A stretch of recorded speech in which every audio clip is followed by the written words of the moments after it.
Hola, vamos a conversar sobre el trastorno de comportamiento del sueño REM.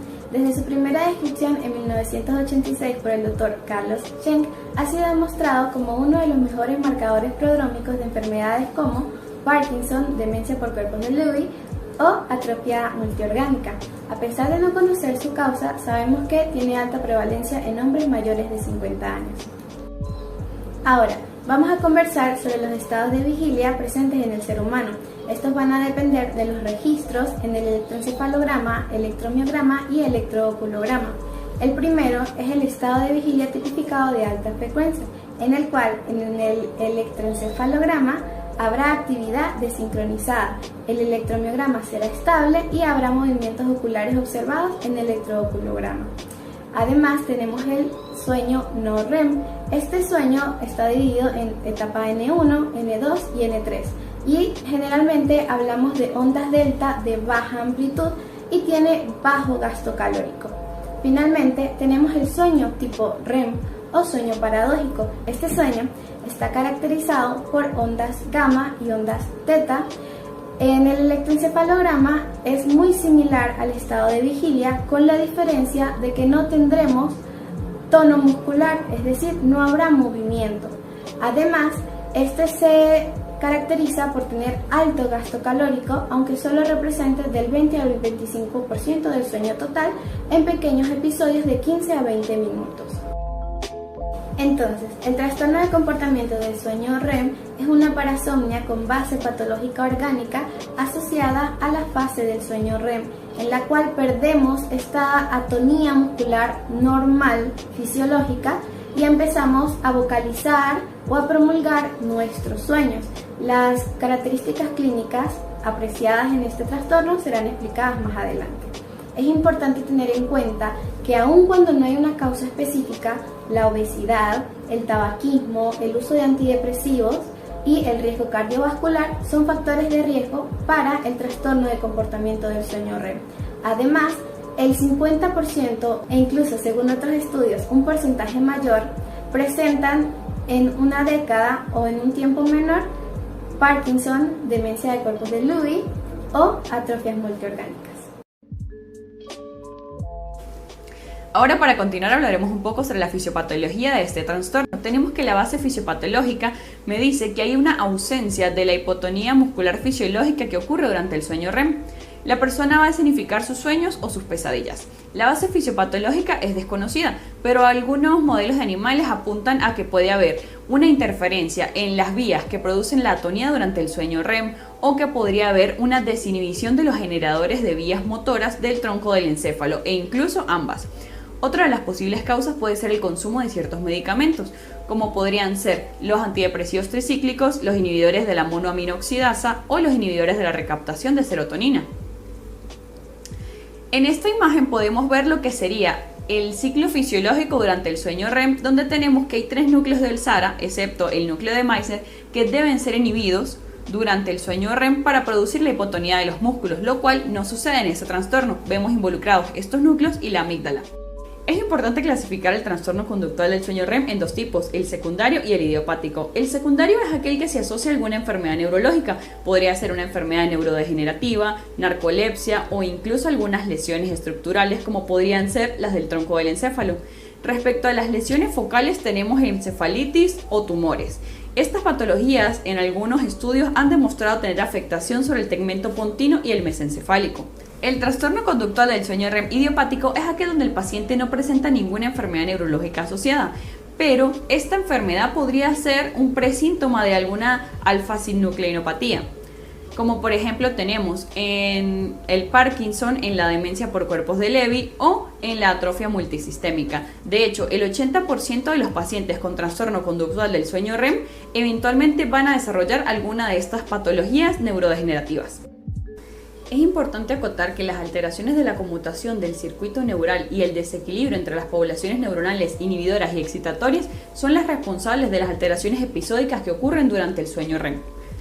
Esto puede ocurrir porque hay un mal funcionamiento de algo conocido como el interruptor flip-flop, que es el que controla el sueño REM, o debido a una falla en el circuito del sueño REM subyacente a este. ¿Por qué esta patología es tan común en las enfermedades degenerativas como las alfa-sinucleinopatías? Bueno, porque en estas enfermedades hay una pérdida de las células neuronales que conectan estos circuitos. Entonces, por eso tenemos que este es un síntoma premotor en estas enfermedades o que es un síntoma del trastorno conductual del sueño REM que se asocia a estas patologías.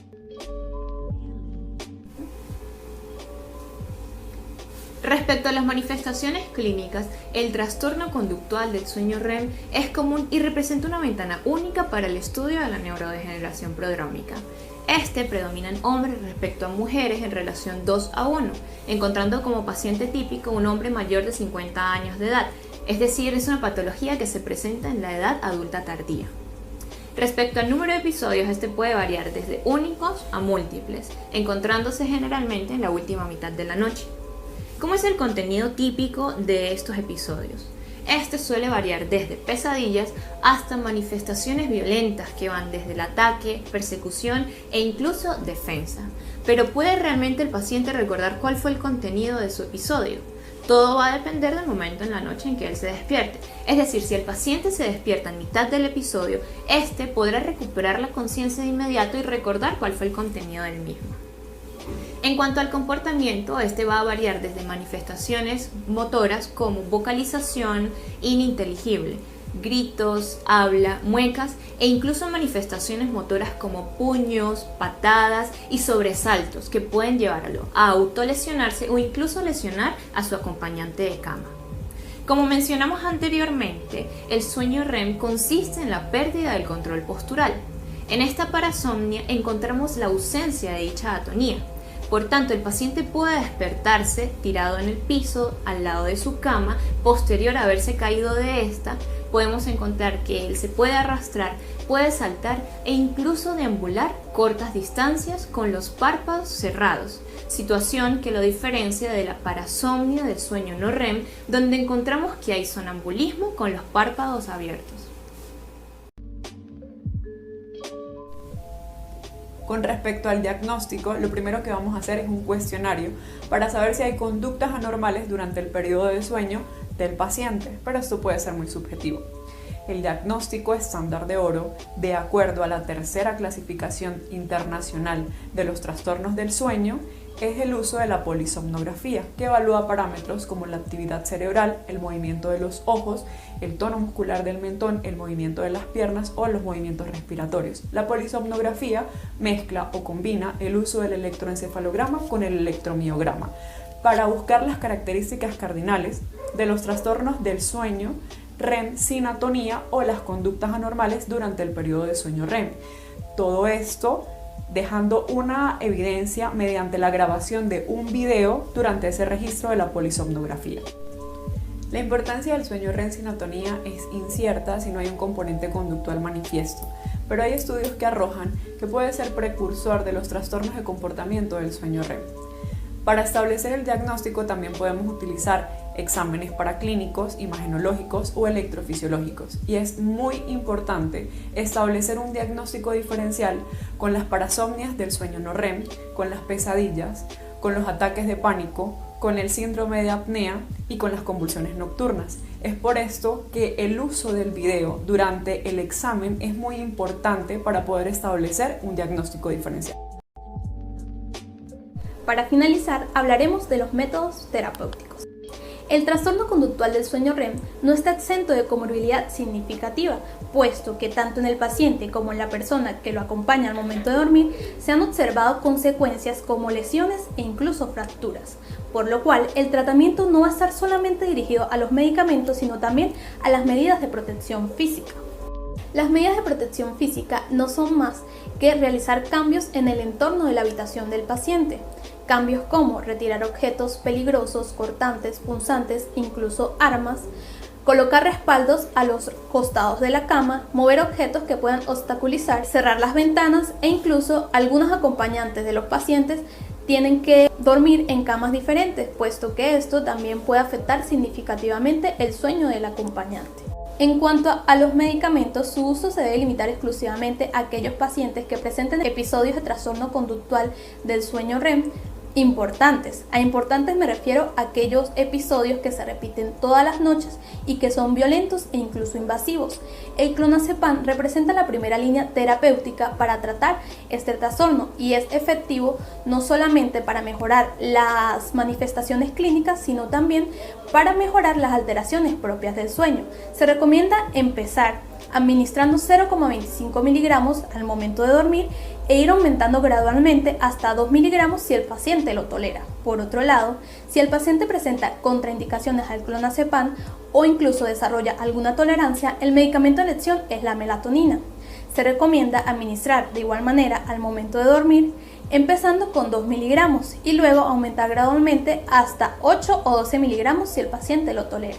Sin embargo, estos medicamentos presentan efectos adversos tales como somnolencia diurna y nocturna, caídas nocturnas e incluso confusión, por lo cual deben ser administrados bajo vigilancia médica.